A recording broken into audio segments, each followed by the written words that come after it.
Hi guys, welcome to session 26 of Marketing 102. My name is Yankit Khan, and in this session, we are going to start a new topic, which is what are the different modes of advertising which are followed by the industries.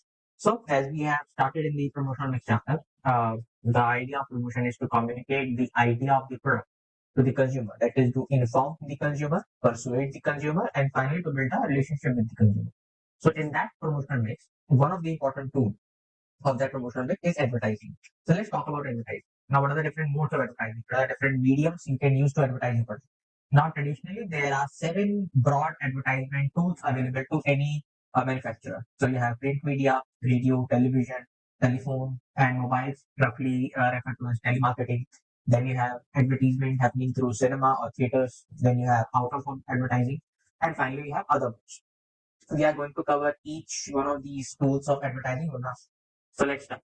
So starting with the print media. Now I think the name is very obvious. What do we understand by print media? Basically, whenever you advertise through written words. So what are the different medium available for a print media? Either you can have your ad running through a newspaper or through a magazine or through a yellow pages.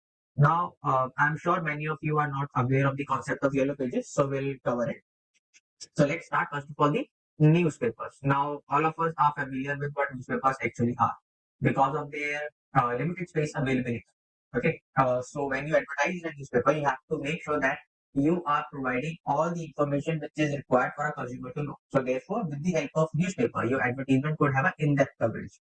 Second, because the newspaper travels a lot, and therefore there is a element of mobility attached to it.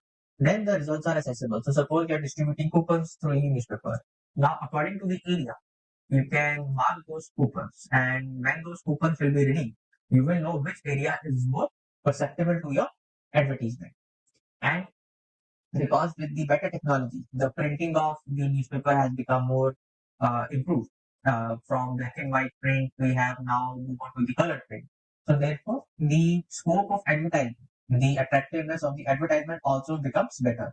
Then, because of the large circulation of the newspapers, you will find that your per capita viewing of the advertisement is very cheapest. Yes, the cost uh, element is attached to the newspapers, but because that newspaper reaches to a very wide audience, even a small vernacular regional language newspaper will also have the subscribership ranging to lakhs. So therefore, with the amount of money you spend on the print media, especially the newspaper advertising, because of the viewership of the newspaper, because of the subscriber base of the newspaper, your per capita expense of advertisement will become the cheapest. Then, according to the space available in the newspaper, there is a flexibility attached. According to the space available, according to the space you want, according to your budget, you can have your advertisement amended in the newspaper. But then, what are the limitations attached to the newspaper? First and foremost, again, it's a very common thing which we all know that newspapers have basically very short shelf life. That is, normally we read newspapers on a daily basis. So we are not going to read a newspaper which is 2 days or 3 days or 4 days old. So if my advertisement is printed in today's newspaper, so by tomorrow that advertisement will be useless. Then still the printing quality is not up to that mark, which can compete with the audio visual media. So therefore, there is a limitation according to the as far as the quality of the print is concerned. Then, because print media requires a lot of effort to be put in by the viewer, so there is no audio video element. The reader will have to read the advertisement, and then he will get to know about it. Then, as I told you, there is a cost element attached to advertisement because more bigger the newspaper, the newspaper with larger subscriber base, they will also charge accordingly for their advertisement space. Then, because in order to get to know the product, the consumer will have to read the ad. So therefore, it is very important that the consumer or the viewer is literate enough.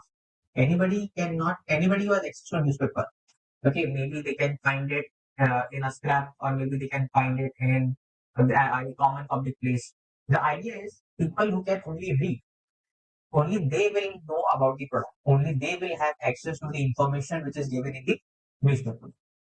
Then, because this newspaper is open for all of the manufacturer, then you will be competing with the competitor on a very neck-to-neck level. So, for example, your advertisement and your competitor advertisement will be side by side. So therefore, because of the clutter of advertisement, I'm sure you must have seen a classified page in a newspaper, and any basic newspaper you pick up, you will find that there are bunch of advertisements which are very close to each other. When they are printed, they are very closely printed to each other. And most of those advertisements, they will be competing with each other. They will be competing with each other as far as the product is concerned, as far as the consumer base is concerned. So after newspaper advertisement, we have yellow pages. Now, yellow pages was basically a printed book which used to contain the directory of all the businesses which are there in your local area. So basically, it is like a it was like a database of all the businesses in a single book. It used to be a very thick book, and because there were a lot of companies which were providing this yellow page services, so there was very large amounts and they were very widely distributed before the internet. Now, obviously, the internet has rendered this yellow pages useless. But before the internet, the people used to have those big directory books. So if they want to hire a plumber, if they want to hire an electrician, so local plumber and local electrician used to put their phone number in those yellow pages. Then it is not intrusive. Why? Because if I am going to consume the services of an electrician, then I won't be bombarded with the advertisements of the electricians, of the local electricians. If I want to get the service of an electrician, I will open a yellow page, I will open that electrician index, and in that index number, I will have a bunch of electricians who are in my local area providing the services. And the advertisements are very inexpensive because first and foremost there was not a lot of information which was being shared in the yellow pages. More often than not, it was just the name of the business or the name of the business or service provider and their phone number. That's it. All other things, all other negotiations used to happen over call. So because the information which was provided in the yellow pages was less, so a lot of people could advertise there, and therefore the relative expenses of advertisement were very less. But as I said, the advent of the internet have made the yellow pages irrelevant. Then pages do look cluttered because, as I told you, if I will open the electrician page in my yellow page book or directory, I will find at least 10, 20, 15 electricians registered there. On the same page, I will have multiple people for the same services. So selection of the service provider also becomes very random. So your advertisement may not be very effective. And then if suppose I have changed my business, so from electrician, I am also providing certain electrical equipment. So I won't be able to advertise it. I won't be able to change my advertising unless and until there is a new yellow page being printed. So therefore, the advertisements were very slow to reflect the market changes. So, and after yellow pages, the last medium in the print media advertisement is a magazine. Now we all have seen magazine whenever we sit. Suppose we are sitting in a doctor's clinic or we are sitting in a job interview. You will find there is a bunch of magazines stacked there. So the advertisement in those magazines, they were very easy to reach, but for select market. And the people who are into reading magazines, they used to have a very high involvement ratio because those people belong to that category. The people who are buying magazines, they do belong to certain class of individual. So therefore, the high reader involvement means that there is more attention will be paid to the advertisement. Then, uh, as compared to newspaper, magazines have a relatively more longer shelf life. Again, you can read a magazine which is printed in the beginning of this month or in the beginning of previous month, but reading a newspaper even for a day old seems very awkward. But what are the limitations of magazine advertising? First of all, they're very long lead time. So the I my conversion of advertisement into sales that used to take a very long. This is what we call lead time. That is conversion of a potential consumer into an actual consumer. So in case of magazine, that lead time is very long. Then there is limited flexibility in terms of ad placement and format because more often than not, there is a limited space available in magazine just like the newspaper. Second, certain magazines I can only advertise in certain magazines. So if I am providing some electrician services, so I cannot advertise in a magazine which is for cars because that is not my legal base. So that flexibility is not there in terms of where I can place my ad and what's the format of the ad. And finally, as compared to newspapers and yellow pages, in print media, magazines have the most highest cost. Because again, magazines are sort of a premium advertisement in print media advertisements. So after print media, we have the radio advertising. Now all of us have known what a radio is. All of us know why we use the radio. In that radio, for example, in India we have the FM channels, and those FM channels we used to use them for listening songs. But in between those songs, there is advertisement also. So that is what radio advertisement is all about. But radio advertisement is selective and but has a very high ability to reach the segmented audience. But as far as the radio is concerned, again, because there are a lot of things happening in a radio, so it increases the clutter because there is songs also playing, there's people also speaking, there is some caller who is calling in for requesting a song, and in between that you have your advertisement. Second, because radio is just a audio mean, so there is no visuals in the radio. And second, most often than not, people use the radio only for the listening purpose. And while they are listening to the radio, they might be doing some other work. So therefore, their attention is not focused. Their attention is split between multiple jobs. But the radios were economical. Okay, because before the TV came up, people used to listen to the news or they used to listen to the commentaries of the matches on the radios only. And those radios, popularly they were known as transistors. So those radios and transistors, they were small. They used to run on batteries, and therefore their penetration was very large. So therefore, the consumer you can reach with the help of radio advertisement was also very large. And radios are very fast because your conversion from potential consumer to consumer was very short. Immediately you can reach to the large number of consumers. In case of newspapers, in case of magazine, unless and until the reader decides to read your advertisement, you cannot make sure that that potential consumer will convert it into an actual consumer. But in radio, if even if in a normal tea stall, if the radio is playing and the ad comes on that radio, everybody who is sitting in that tea stall area and the nearby area, he will be or she will be able to listen to the ad. So therefore, the lead time is very short as compared to the print media. After radio advertisement, we have television advertisement. Now, this is one of the biggest sector as far as the advertisement market share is concerned. Product can be seen in the TV. There is some ability to use humor also. That is, you can create a skit to introduce your product. You can create an entire story to sell your product.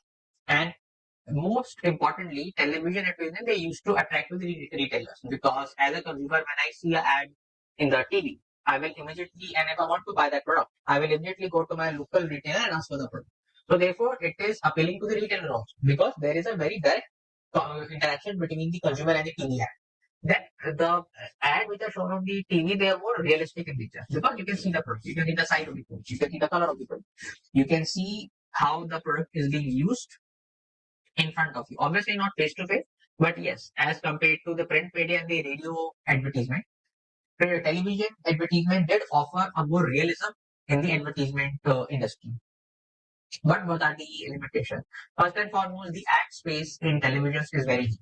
It is still now it is one of the highest ad ad space costing method as compared to all the other methods which we are going to cover. Then there is something called zapping with the remote control. I'm sure you must also do this. If you are watching two, three things at one time, immediately there will be ad in one space. You will immediately switch to the another channel.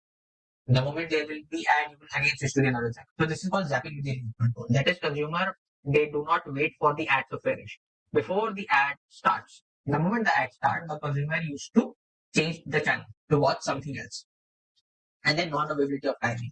Because television advertisement, there is no channel which is dedicated to advertisement. Except few. There were, for example, you will be watching a news channel. And in that news channel, there will be ad space. So that ad space was very limited. So in a complete 1 hour show, you will only have 10 to 15 minutes to advertise. And in that 10 to 15 minutes, there will be a competition among a lot of marketers. So therefore, sometimes the marketers do not get because of the cost also and because of the non-ability of the timing also. Because in TV advertisement, in television advertisement, there is a very prime slot. So for example, you don't want to pay lakhs and lakhs of rupees for a time slot which is let's say around in the morning 12 to 1 because you know very few people will be watching in that time slot. So therefore, according to the time slot also, the marketer wants that ad space. And if those ad space are not available, then they used to forego the idea of advertising through a television medium.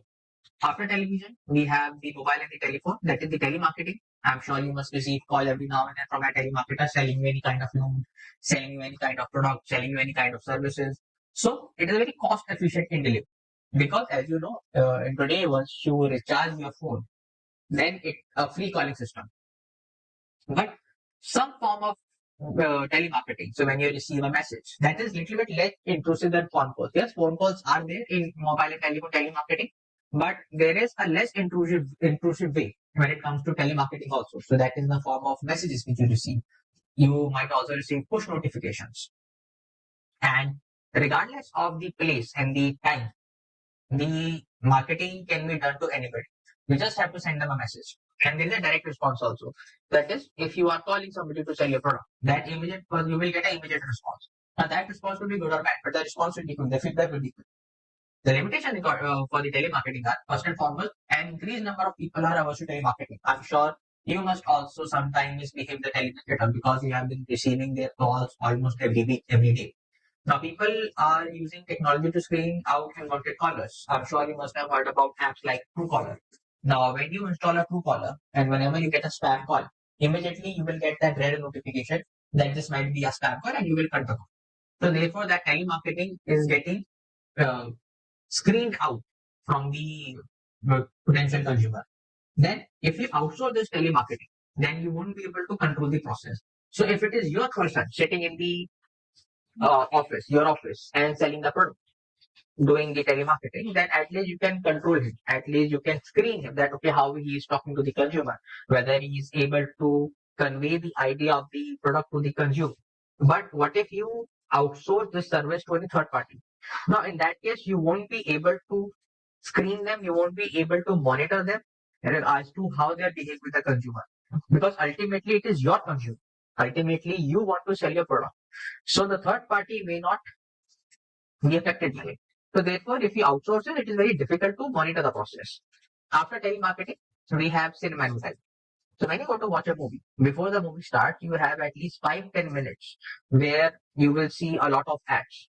So because when you're sitting in that movie theater, you do not have anything else to do.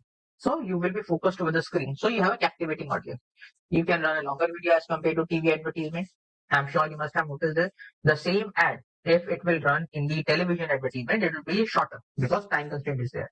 But when it is showcased in the cinema between a movie, then you will get to see the entire actual ad, and that will be longer than the television. And then you have a larger screen. Because you have a larger screen, therefore you have a very captivating audience. Okay, because that large screen, it immediately attracts the attention of the people who are sitting in that movie theater. But the limitation for cinema advertisement is the people who are sitting at that point of time in the movie theater, only they will be able to see your ad. So, for example, if they are watching a very popular movie, if they are watching a very good movie, a very successful movie, then so you will have attention of a lot of consumers because a lot of people will be sitting in there to watch the movie. But what if the movie is flop? In that case, there will be very few people sitting in that movie theater, and you will be able to reach a very smaller audience. There are very high distractions. People start talking to each other. People start using mobile. They go to eat. They go to get food. They go to the washrooms, and there's a high cost also. Advertisement through cinema is again as costly as your television advertisement. Then you have out of home advertising. I'm sure you must have seen billboards and all. But out of home advertising is not just limited to the billboards. So you have, I'm sure if you live in a metropolitan area, your area has metro. In metro also you will find those metro gates are full of advertisement. Inside the metro also there is a lot of advertisement going on. If you travel via bus, in buses also you will find there is lot of ads, there are lot of posters regarding the advertisement. If you hire a cab, sometimes in cabs also outside the cab on the gate there are advertisement there. So it is very easy to reach to the audience. The size and the dominance of these out of home advertising is there because your billboard will be there in the highway. Anybody who is traveling to the highway, he will see your billboard. We can use different colors, so the ad could be very attractive. Also, now the billboards also have electronic features, so that ad can be interactive also. Then mass win, because let's suppose you have advertised through a billboard on a national highway. So anybody who is using that national highway, you will they will be able to watch your advertisement. But what are the limitations? Because these things are out in the open, so you cannot expect people to stop and read it. So the interaction between the consumer and the advertisement is only of 2 to 3 seconds. So therefore, it's a glance medium. That is, the consumer only watches your ad as they passes. because that interaction time between the consumer and the advertisement is very small. So you have to make sure that your message is short, is precise, and it is very clear. So your message has to be very brief. So if your message is not brief, you might skip, you might miss out major details, important details in the advertisement, which might ultimately let your advertisement useless. Then it is not conducive to a very short and week long campaign, because once person has seen the bill, then second time he is not going to pay much attention to it, because that billboard is fixed. So it is not conducive for a very short and week long campaign. Out of After the out of home, we have the other modes includes what? You have cable advertising, you have direct mail, you have specialty advertising, that is you can sell, you can give out keychains, calendars, computer mouses, etc. with the advertisement of your product. Then there's pay per click advertisement, social media advertising, banner, adverse gaming. These are the other modes of advertisement. With this, we have completed this topic. I hope you like this video. If you did, please like, share, and subscribe to my channel. Thank you so much for watching.